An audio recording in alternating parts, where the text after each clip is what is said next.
If your tap water tastes weird or smells off, you're not imagining things. Even treated city water can pick up stuff along the way, and if you're on a private well, testing and filtering is a must. In this guide from the trade table, we'll show you how to install a whole house water filter, so every faucet in your home gives you clean, great-tasting water. In the United States, more than 15 million households, that's about 1 in 10, get their water from a private well.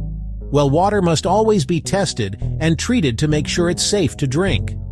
Most homes in America are connected to a public water supply, which is filtered by the utility, but it can still benefit from an extra layer of protection. Even if your water is technically safe, it may carry an unpleasant taste, odor, or sediment. Installing a water filter can help improve water quality for everything from drinking and cooking to showering and laundry. Point-of-use filters are installed directly at a sink or faucet and filter water from that one fixture. Whole house filters are installed on your main water supply line and clean the water before it reaches any tap in your home. In our home, we chose a whole house filter system because we wanted every fixture to have clean, filtered water. When we moved in, we immediately noticed the water had a funky taste and smell. To fix it, we chose a 2-part filtration system: sediment filter, a woven cartridge that removes sand, rust, and other particles; carbon filter, a large canister filled with granulated activated charcoal, GAC, to improve taste and eliminate odors. Step 1. Pick a location. Choose a spot on your main water line that is easy to reach. Make sure there is enough clearance below the filter for cartridge changes.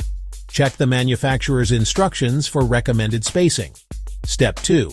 Shut off the main water supply. Turn off the water at the main shutoff valve.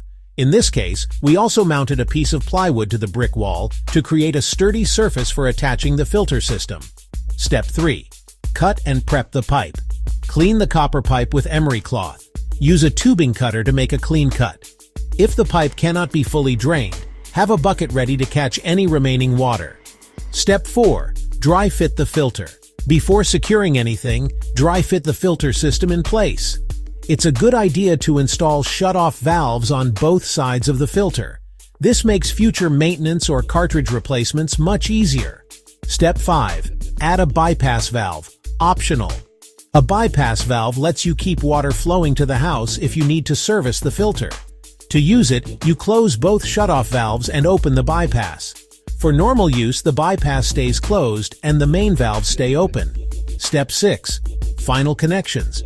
Tighten the compression fittings on the filter housing. Solder any copper joints away from the filter body to avoid damaging the plastic parts.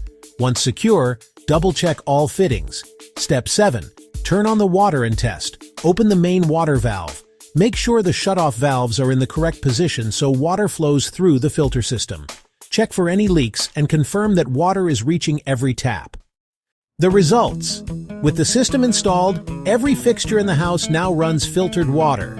That means better tasting water for drinking and cooking, less chlorine smell in the shower, and longer-lasting appliances and plumbing. Now your whole home has clean water for cooking, bathing, and drinking straight from the tap. It's a simple project that makes a big difference. If you're looking for water filters, plumbing tools, or more DIY help, head over to thetradetable.com. We've got everything you need to keep your home in top shape.